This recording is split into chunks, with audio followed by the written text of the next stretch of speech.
I've been doing Unhurried Conversations in Cambridge for a couple of years now. We meet in a coffee shop, between 10 and 20 people come each time, and we have a very simple format to make sure the conversation is less hurried, which is that if you're holding a sugar bowl, you get to talk. If you're not holding it, you get to listen, and that means that when you're contributing to the conversation, you're just not going to be interrupted.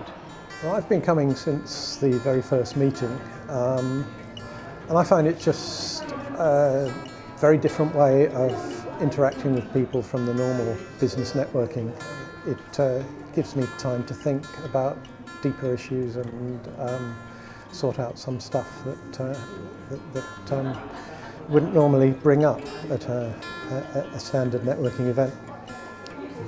Well, I'm certain that living alone and ageing and all the rest of it, loneliness is a real problem, that unless you can think about how you cope with it through a useful and in this case a valuable routine, you don't cope as well with life as one would want to. And it's that sharing of honesty which gives you enough useful experience, essential experience to carry on with the difficult task of living.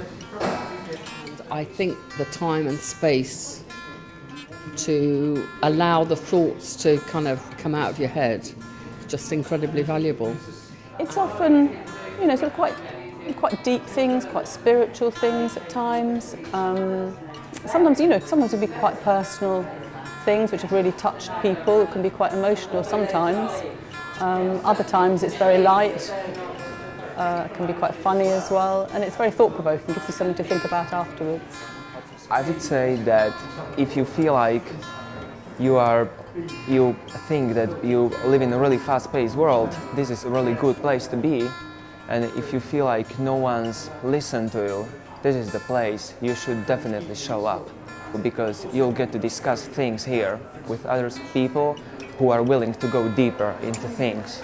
And I've met some very interesting people here, and it seems to be a bit of a unique way of communicating and forming relationships. And I've enjoyed it so much that I've just set one up on Meetup for Mallorca, and trying to do the same over there for when I go back next week. We'll see how that goes. What's interesting is that how often people come back.